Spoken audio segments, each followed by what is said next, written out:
This is hands down the fastest, most efficient way to get ahead in life. It's to stand on the shoulders of giants. It's to not reinvent the wheel. And I'm talking about legends.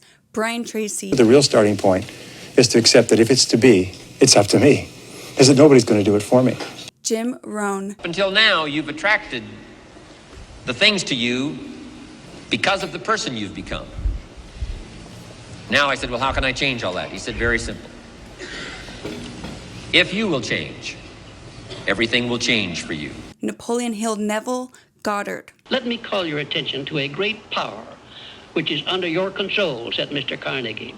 A power which is greater than poverty, greater than the lack of education, greater than all of your fears and superstitions combined. It is the power to take possession of your own mind and direct it to whatever ends you may desire. The ones who didn't just master wealth, but figured out the full spectrum: health, love, happiness, inner peace. And I also love them. I don't know why, but I've always felt deeply connected to that era, the 1930s to the 1950s. I swear I had a past life back then. Their wisdom, it just hits differently.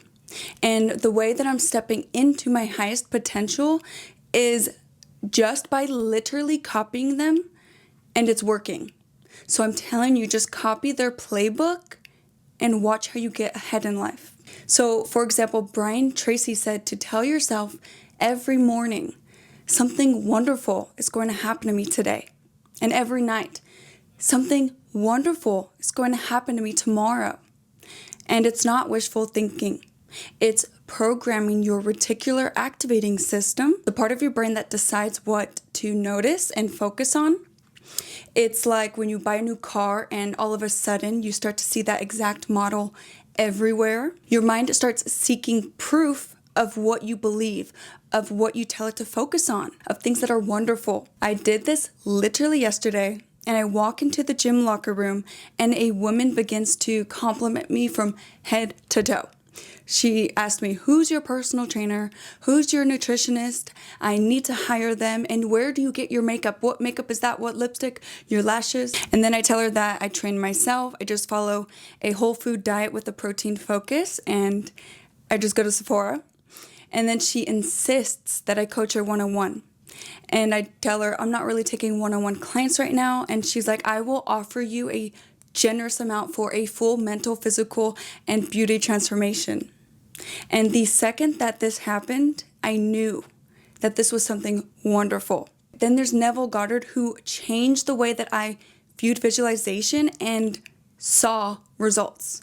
I used to see my dream life as something that I'd eventually achieve.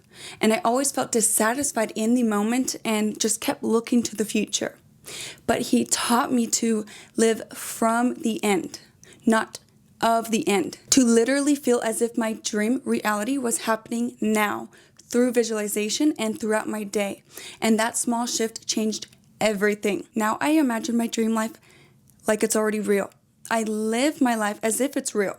And I realize that I need to feel happy and grateful now to align my energy to the people, the opportunities, and events that naturally bring in my manifestations. And I'm telling you, this is the only way that you're going to bring them in.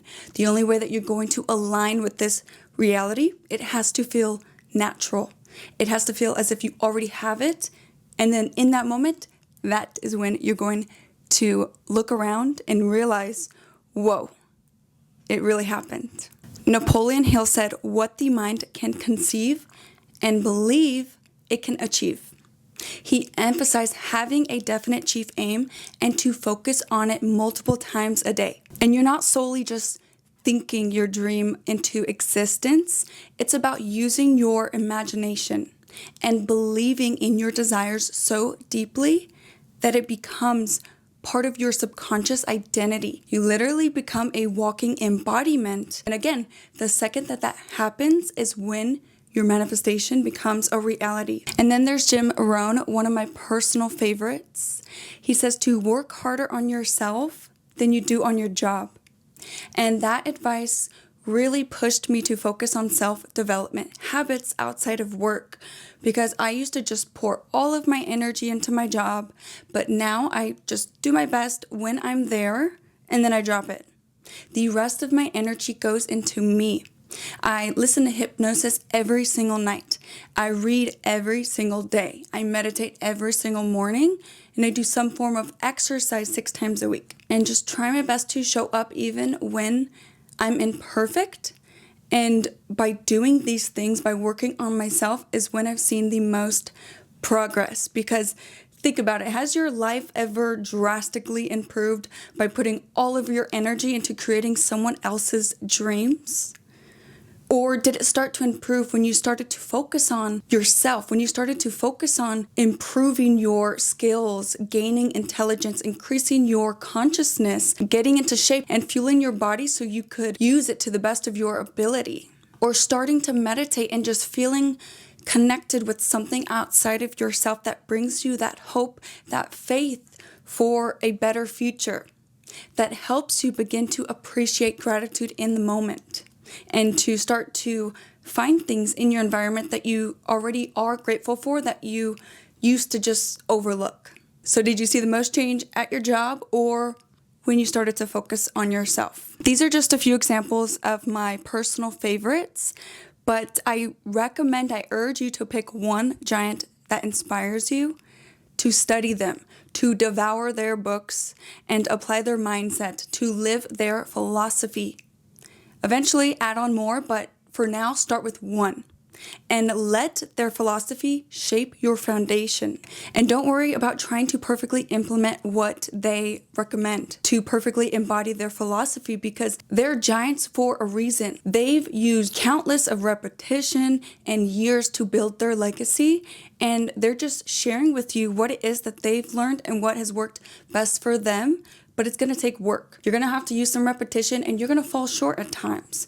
I fall short all the time. But it doesn't matter. It just matters if you get back up or not. And yes, that sounds cheesy, but I don't care. It's the truth. And the easiest way for you to implement this, to get started, is to start listening to their audiobooks while you're driving in your car. So stop trying to do all of life alone. There's an easy way out. You just have to stand on the shoulders of giants and do the best of your ability to step into the version of yourself who is already living your dream life. Thank you guys so much for watching. Make sure that you like this video. Don't forget to subscribe so you don't miss any more videos like this. Send this to someone if you think that they would benefit from it, and I'll see you on the next one.